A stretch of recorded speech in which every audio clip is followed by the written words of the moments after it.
Tudo bem, pessoal? Tudo beleza? Meu nome é Wagner Santiago do Vale e eu sou professor na Universidade Estadual de Goiás, doutor em Conservação de Recursos Naturais do Cerrado, e o professor Ivandilson do CRENAC, que é o mestrado profissional em Recursos Naturais do Cerrado, da cidade de Urutaí, pediu para mim fazer um vídeo explicando as fitofisionomias do bioma cerrado, né, mostrar um pouquinho da minha experiência. E esse vídeo tem essa intenção, tá bom? Eu usei vários artigos, periódicos, alguns livros para a gente estar compondo e boa parte também da minha experiência de campo. Eu trabalho com cerrado desde 2003, então já faz uns aninhos aí, tá bom? Espero que seja útil o vídeo para vocês. Essa daqui é uma imagem bem típica do livro Ecologia e Flora, do Ribeiro Walter, que mostra as fitofisionomias do bioma cerrado. O que são fitofisionomias, né? São as fisionomias vegetais que existem no bioma cerrado. É claro que essa imagem é uma simplificação, tá, gente? Não significa que sempre no cerrado tem bonitinho, né, essa configuração. Não, isso não é bem assim. Às vezes você sai de um cerrado típico e cai num cerradão, sem passar por uma transição. Às vezes você tem uma região de pastagem ou uma região de campo e aí você cai no cerrado, ou uma região de campo e você cai em floresta. Então não é tão bonitinho como está aqui, tá, ok? Mas, como é tirado de um livro, é bastante interessante, porque essa é a imagem core, vamos dizer assim, né? Se você estuda cerrado, é uma imagem que você vai lidar com ela em algum momento e ela é muito didática, tá? Muito explicativa. Eu vou fazer uma brevíssima introdução aqui com vocês. Basicamente, a gente separa o cerrado em formações florestais, formações savânicas e formações campestres, tá? Eu não vou falar de todas elas, eu vou falar das principais, aquelas que ocorrem mais aí em Goiás, no Triângulo Mineiro, tá? Que são as áreas que eu mais visitei e mais trabalhei ao longo da minha vida, tá bom? Bom, vamos começar com a mata de galeria, né? Mata de galeria geralmente tem árvores de grande porte, árvores que toleram aí uma certa saturação hídrica, principalmente aquelas que ficam mais na beira do rio, tá? As florestas ciliares, elas sempre têm a luz batendo no leito do rio, diferente das florestas de galeria ou mata de galeria, onde a luminosidade não atinge o leito do córrego, geralmente é um riacho, tá? Um volume de água menor e não bate a luz diretamente no córrego. Então essa já é uma diferenciação interessante aqui, uma diferenciação básica entre floresta de galeria ou mata de galeria e floresta ciliar ou mata ciliar, tá? Eu prefiro falar floresta, mas o termo mata você pode utilizar também. Quando a gente vai para uma região mais seca, geralmente uma região um pouco mais rochosa, onde o solo já é um pouco mais raso, a gente tem florestas que a gente chama de mata seca. Mata seca é subdividida em florestas estacionais semideciduais e florestas estacionais deciduais. O que é uma floresta estacional? É uma floresta onde a gente tem, ela está situada numa região onde a gente tem um clima sazonal, tá? Um período seco bem definido, um período chuvoso bem definido. Ah, mas mata ciliar também não está nesse clima? Tá também, mas a gente categoriza a mata ciliar mais baseado com a proximidade de um rio e na luz batendo diretamente no rio, tá? Então elas podem estar na mesma região, mas a gente dá nomes diferentes para poder entender melhor cada uma delas, porque principalmente a flora entre elas é diferente, tá? As espécies arbóreas, herbáceas e arbustivas são diferentes. O cerradão também está num clima sazonal, tá? Só que o cerradão ele vai ter muitas espécies semelhantes ao cerrado, tá? Então, quando a gente encontra espécies semelhantes do cerrado em uma floresta, provavelmente você está no cerradão. É claro que não é a única característica, ok? O cerradão ele costuma ter árvores mais finas do que as matas secas, tá? Do que as matas de galeria e mata ciliar. E as árvores elas têm um porte menor também, costumam ser mais baixas. Não necessariamente a floresta ciliar é mais alta do que as demais aqui, tá bom? Mas costumam ter árvores de grande porte sim, tá? E não necessariamente as florestas secas, as matas secas, estacionais, semideciduais e deciduais, são menores do que a floresta de galeria também. Não é tão perfeito isso. Mas a gente pode considerar aí que geralmente Geralmente, florestas ciliares têm uma maior área basal, né? Então as plantas ocupam um espaço maior no solo do que as matas secas. Então aqui você costuma ter árvores maiores. Costuma, não necessariamente, tá? Então a gente nunca pode ser 100% enfático. E aí a gente vem para as formações savânicas, que são as formações aí mais típicas do cerrado. A gente tem um cerrado denso que pode passar aí de 3.000 indivíduos por hectare, tá? O cerrado típico, que é o nosso cerrado sentido restrito, que vai ter aí mais ou menos 1.200 indivíduos por hectare, passando por um cerrado ralo até o parque de cerrado, onde a gente vai diminuindo a quantidade de árvores, tá? De plantas de porte arbóreo. Quando a gente encontra algumas regiões onde a gente tem uma grande quantidade de palmeiras, a gente chama de palmeiral, eu vou falar mais delas mais à frente. A vereda são regiões bastante úmidas, a gente encontra muito a Mauritia flexuosa, que é o buriti, tá? É uma espécie aí muito importante, porque ela mostra pra gente uma região onde está próximo à mão nascente, onde uma região onde você tem um volume de água sendo formado ali, bastante importante para a manutenção das bacias hidrográficas. A gente dá o nome rupestre quando a gente tem uma situação que está sob afloramento rochoso. Por exemplo, um cerrado rupestre, ele parece com o cerrado ralo, com o cerrado típico, mas ele está numa configuração de solo rochoso. Por isso as plantas costumam até ter um porte menor, tá? E a flora é diferente dos demais aqui. Campo rupestre é a mesma coisa, é um campo em solo rochoso. E aí a gente tem um campo sujo, onde a gente tem alguns arbustos, tá? Mas quem domina a paisagem são gramíneas, e o campo limpo, onde praticamente só tem gramíneas, ou só tem gramíneas, né? Nativas, tá? Uma configuração mais para nativa. Essa categorização aqui do Ribeiro Walter é mais para uma configuração de ambiente nativo. Claro que hoje em dia é muito difícil e a gente acaba chamando de campo limpo uma região que só tem braquiária também, tá? Terminologia que a gente acaba utilizando. Eu quis fazer um geralzão, mas eu vou comentar sobre cada uma delas um pouco mais detalhado, porque eu acho que faz parte, tá? Essa seria uma aula aí de pelo menos 4 horários, então eu vou tentar resumir isso, mas essa primeira figura eu quero que vocês já mantenham ela na cabeça, tá bom? A gente tem uma terminologia que a gente acaba utilizando algumas vezes, eu não gosto muito porque me confunde e confunde as pessoas, tá? Mas a gente chama de cerrado lato sensu, essa paisagem que vem de Cerradão até Parque de Cerrado, Cerrado Ralo. Por que a gente chama de cerrado lato sensu? Porque tem espécies de cerrado, tá?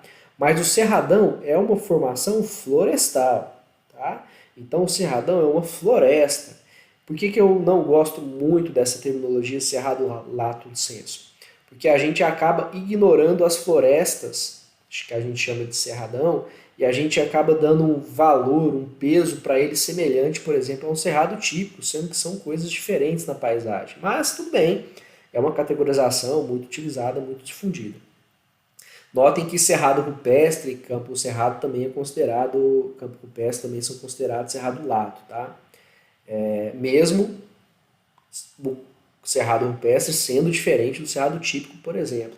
Então, assim, é uma terminologia que a gente utiliza e a gente também utiliza a terminologia cerrado stricto sensu, tá? Pessoal, vamos lá. Para começar, o cerrado lato sensu, o cerrado stricto sensu deveria estar com a letra minúscula aqui. Por quê? Porque a palavra cerrado é o bioma ou o domínio do cerrado, tá? Eu não vou entrar no mérito do que é bioma, o que é domínio, mas eles têm suas semelhanças. Então, o cerrado com letra maiúscula é, na verdade, o bioma cerrado. Quando a gente fala cerrado lato ou cerrado stricto sensu, a gente deve colocar com letra minúscula, tá bom? O que é o cerrado stricto sensu? É um cerrado com a cara de cerrado, tá? Quando você fecha o olho e você pensa cerrado, você imagina árvores tortuosas, diferente aqui do cerradão, tá? Você imagina árvores tortuosas e um extrato graminoso bem claro, bem nítido, tá? Então esse é o cerrado stricto sensu. O cerrado rupestre entra nessa terminologia também, não gosto, tá, dessa entrada do cerrado rupestre, mas faz parte e é uma aula aí para a gente conversar um pouco, ok? Então fica aí as diquinhas para vocês, tá? E essa parte de florestas, das formações florestais, mata seca, mata de galeria e mata ciliar, pessoal, tem muitas espécies que a gente encontra na floresta atlântica, na Mata Atlântica, lá perto do litoral. Então, na verdade, o que aconteceu? Com o passar dos anos, essas florestas do Cerrado, o Cerrado passou por períodos chuvosos, então tinha muita floresta na região do Cerrado, onde hoje domina o Cerrado. Mas pegou períodos secos, né? E períodos secos, chuvosos. E aí, num desses períodos secos, que está nesse onde a gente está nos últimos 10 mil anos, teve uma retração das florestas, mas elas ficaram em algumas regiões. Então a gente tem o que a gente chama de enclaves de Mata Atlântica dentro do Cerrado. Sim, tem Mata Atlântica no Cerrado, tá? Tem florestas típicas muito parecidas, principalmente na flora e na estrutura, com a floresta atlântica que a gente encontra aí nos morros, em São Paulo, Minas Gerais e no Rio de Janeiro, tá bom? Não vou entrar muito no detalhe, mas fica esse comentário aí para vocês. E a legislação brasileira dá uma tiltada na gente, né, quando a gente vai classificar uma floresta. Por exemplo, o cerradão geralmente a gente classifica como cerrado, né? Mas as matas secas, muita gente também joga como se fosse cerrado, e na verdade não, tá? É vegetação de Mata Atlântica e a legislação às vezes dá uma confundida na gente aqui, já fica a dica para vocês. Bom, vamos começar com as fitofisionomias florestais, né? A gente chama de florestas ciliares, em inglês geralmente a tradução é riparian forests, para essas florestas. E basicamente são florestas que ficam nas margens dos rios e a luminosidade bate, ela incide diretamente, tá, no leito do rio. Então essa é uma definição. Ela pode estar num clima sazonal ou não. Então tem floresta ciliar, por exemplo, no Amazonas, assim como tem floresta ciliar na vegetação de Mata Atlântica e no bioma no domínio do Cerrado. Tá? A classificação é baseada nessa luminosidade que bate no leito do rio e na floresta que fica, né, margeando esse rio. Pessoal, eu vou fazer alguns comentários que são vivenciados por mim, mas também tirados de livro, tá? Muitas vezes na floresta ciliar a gente tem um dossel, tá? A gente tem um dossel que pode chegar aí, ultrapassar 20 metros de altura. Então costuma ter um dossel relativamente grande.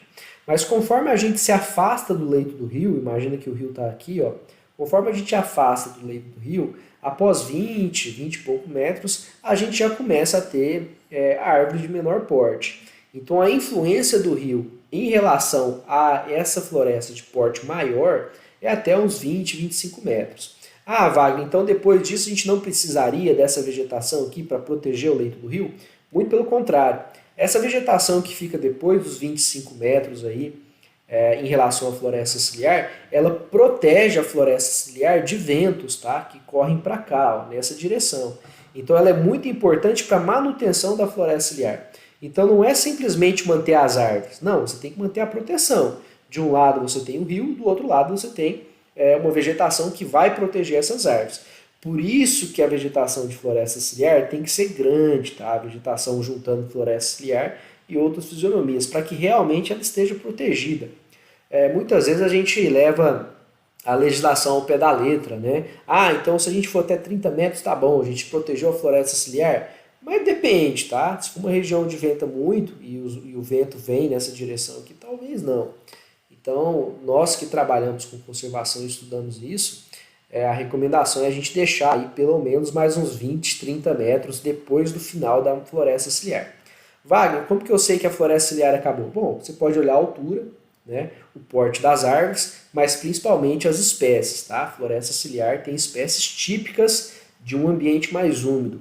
Então, conhecer essas espécies vai ser importante para vocês. Se você olhar a floresta ciliar de baixo para cima, essa é uma imagem, né, uma foto tirada de baixo para cima, você vai ver que passa pouca luz. Então, a gente tem pouca luz adentrando nessa floresta. Isso significa que a gente vai ter um conjunto de árvores adaptadas a um ambiente com pouca iluminação, a um ambiente mais sombreado aqui. Então a gente tem dois grupos de espécies bem característicos, uma que gosta de luz e outra que vai viver bem sobre a sombra. Tá? Esta aqui é uma segunda figura de floresta ciliar. Eu quero mostrar para vocês uma imagem de perfil. O que é uma imagem de perfil? quando a gente olha a paisagem como se a gente estivesse vendo num quadro, né? Então a gente está vendo a paisagem de frente, literalmente como se fosse um quadro. O que a gente consegue visualizar aqui?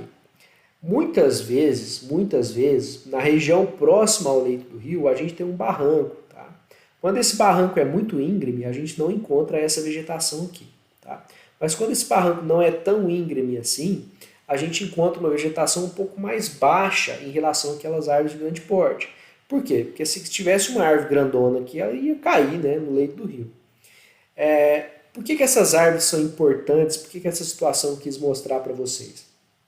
Porque aqui incide muita luminosidade, tá? Então aqui a gente vai ter um conjunto de espécies diferente dessas espécies aqui e mais diferentes ainda em relação àquelas espécies que vão estar mais distantes ao leito, à floresta ciliar, né? Vão estar juntas aqui à floresta ciliar. Então essa é uma situação bastante interessante e a gente tem que parar e prestar atenção nisso, tá? Às vezes quando a gente vai fazer um trabalho de fitossociologia, onde a gente vai medir as árvores, perto do barranco é difícil de você chegar e fazer mensuração, né? Mas essas árvores são bastante importantes e vão compor, vão aumentar a riqueza da área, a riqueza, o número de espécies na área, tá? Então, quando a gente tem essa situação, ela é bastante relevante e vai trazer aí novas espécies para o inventário que você possa estar fazendo, tá? Então, bastante interessante isso. Esta daqui é uma imagem de cobertura, só mostrando para vocês que na estação, dependendo da estação, existe uma variação na cobertura do dossel. Comparem essa imagem aqui com essa imagem aqui, tá? Então a gente percebe que na estação seca ainda tem um dossel bem delimitado, tá? Mesmo que tenha árvores aí secas e algumas que perdem as folhas, mas a maioria mantém a folhagem e na estação chuvosa praticamente a região do subbosque fica sombreado e aqui a gente consegue ver a importância dessas árvores que ficam próximas ao leito do rio, né? Às vezes algumas até ficam submersas parte do ano, mas conseguem sobreviver devido às adaptações. Sempre que eu falo de alguma formação, eu vou colocar no final um detalhamento que é baseado na minha experiência e no que eu já li sobre o assunto, tá bom? Mas é muito da minha experiência de campo. Geralmente, floresta ciliar tem um dossel bem fechado, de 20 a 30 metros. Bem comum achar florestas ciliares com mais do que 25 metros, tá? A área basal, o que é a área basal? Imagina que você pega uma árvore, corta aquela árvore e tira a parte de cima da árvore, tá? Então você tem o toco da árvore no chão, correto? O toco da árvore no chão ocupa um espaço no solo. Esse espaço que ela ocupa no solo a gente chama de área basal. Claro que a gente não vai cortar a planta, a gente basta medir a circunferência do tronco dela ou o diâmetro do tronco, a gente consegue saber qual que é a área basal através de uma fórmula. Gente, 30 a 40 metros quadrados por hectare é uma área basal muito, muito grande, tá? Das maiores que a gente encontra aí no bioma cerrado. Então, florestas ciliares são florestas que conseguem reter uma biomassa, reter muito carbono nas árvores. Isso é muito importante, tá? Em relação ao sequestro de carbono. Mas pode ser variável, tá bom, gente? Ah, Wagner, eu vi um trabalho que o cara fez um inventário de uma mata ciliar e deu 15 metros quadrados, então o que você falou tá furado. Gente, é variável. Se você está numa região mais seca, numa região de solo mais íngreme, numa região mais de solo rochoso, solo mais raso, tá? A área basal vai diminuir mesmo você estando numa floresta ciliar, tá? A riqueza de espécies, né? A gente fala que riqueza de espécies é redundante, mas eu gosto de falar riqueza de espécies para reforçar que eu estou falando de espécies, tá? Está entre as maiores, na verdade a maior dentre as fitofisionomias do cerrado. Nossa, mas por que tem mais espécies na floresta ciliar do que nas outras florestas, tá?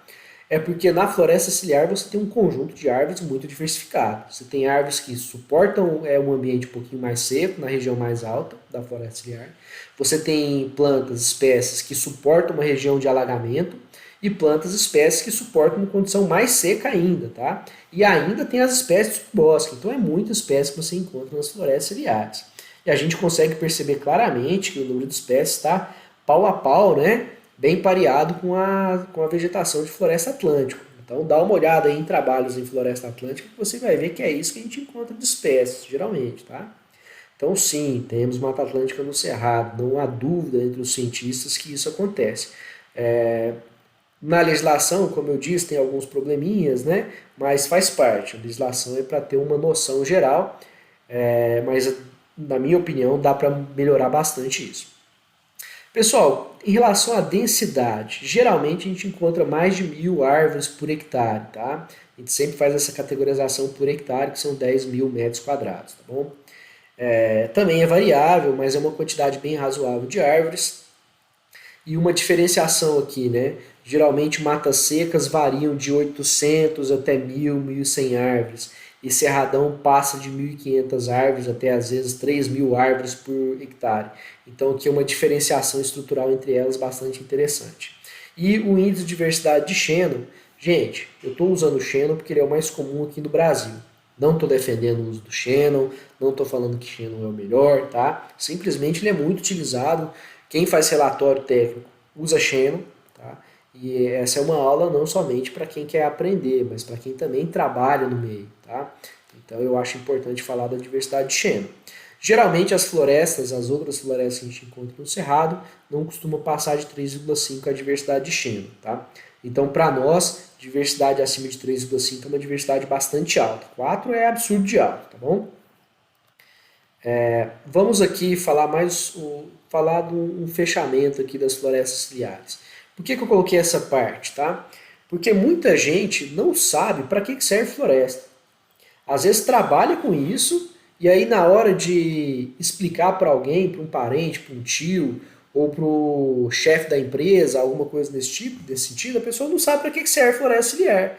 Aí fala que tem que derrubar tudo, né? Vamos tentar entender, gente. Bom, por que floresta ciliar é área de preservação permanente? Bom, floresta ciliar basicamente protege o rio, tá? Protege água. Se tiver alguma coisa mais importante do que água, por favor, coloca aí nos comentários e me explica. Porque para a manutenção da vida, até onde eu sei, água é o fator mais importante, tá? Então, quando você tem plantas, as plantas literalmente evitam que o excesso de terra que vem nas enxurradas chegue no leito do rio, o que diminuiria literalmente a profundidade e a carga de água que aquele rio iria suportar. Além disso, impede bastante desbarrancamentos. Tá? Imagina vocês pegar uma plantinha que está num vasinho e tira essa plantinha devagarzinho, sem muita pressa. Você vai perceber que vai vir raízes junto com aquela planta, né? Então você vai tirar a plantinha, vai vir as raízes da planta e partículas de sol agregado. Ou seja, a planta, pessoal, literalmente, ela agrega ao solo. Então ela fica ali segurando aquele solo. Quando você tira a planta, dá uma enxurrada, dá uma chuva, aquele solo cai todo no rio. Então as florestas, elas literalmente protegem o leito do rio contra o assoreamento, contra o excesso de terra que poderia cair naquele rio. Tá? Além disso, bom, só de você proteger o rio contra sedimentos, imagina que você tem aí agrotóxicos sendo jogados na agricultura, cai uma chuva, não tem vegetação, essa chuva faz a enxurrada levar esses agrotóxicos ao leito do rio. As plantas fazem essa proteção também, tá? Elas impedem um pouco que esse excesso de produtos cheguem no leito dos rios. Isso é muito importante para a manutenção da qualidade das águas. Fora que tem a questão de recursos para a fauna, né? Nessas florestas ciliares geralmente tem muitas plantas que produzem frutos carnosos que servem para a fauna. Muitas florestas ciliares são literalmente bancos de sementes ambulantes, porque quando essa semente cai no leito do rio, são carreados pelo rio, vai chegar em uma outra região, né, onde elas vão acabar germinando. Quando a gente fala de diversidade, tem uma elevadíssima diversidade, tá?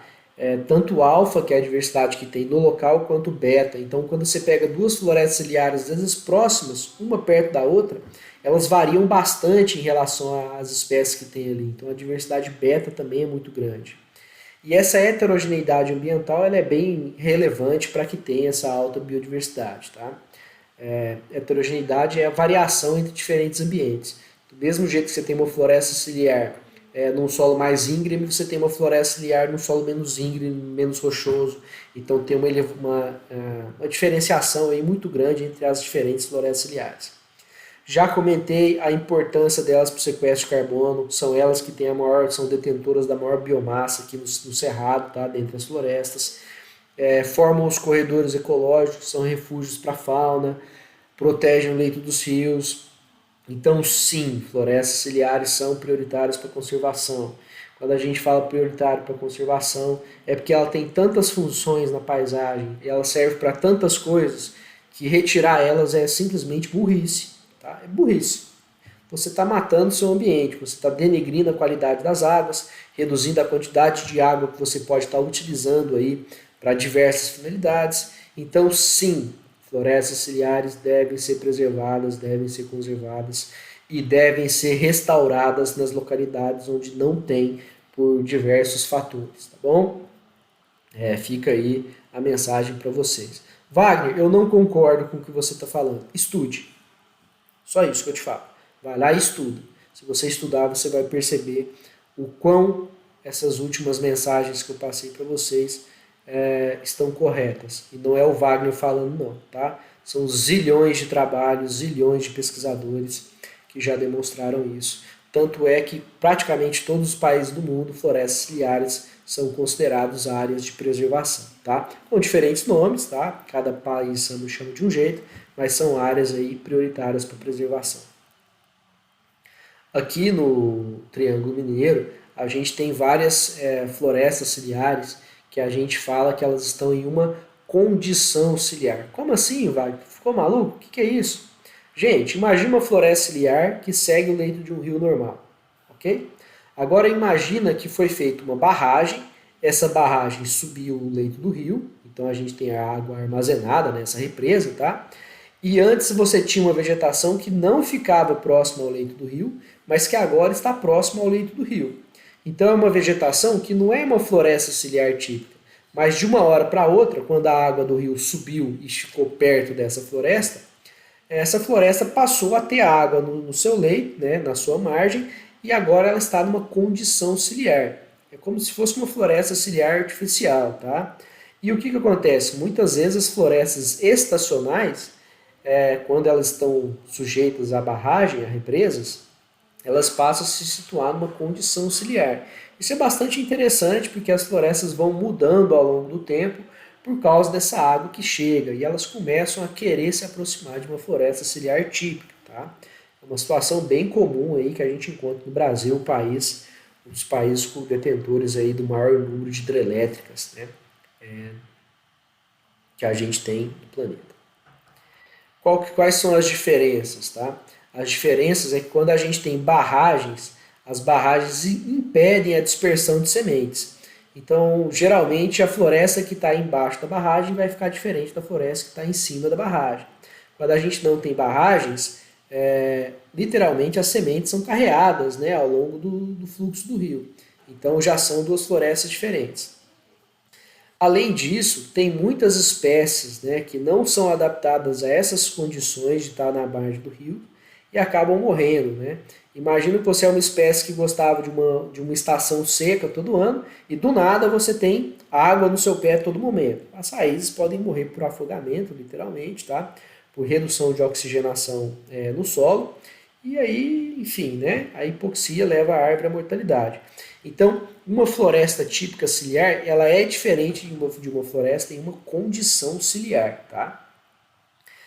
Apesar de ficarem semelhantes na paisagem, né? Ah, ter água na margem do rio, então quer dizer que as florestas são iguais, parecidas? Não, na verdade são bastante diferentes. Eu quis trazer isso para vocês porque não é algo que você encontra em qualquer livro, tá? Basicamente estudei essas florestas, né? Minha tese de doutorado foi em relação a isso. Então eu quis trazer essas informações aqui para vocês.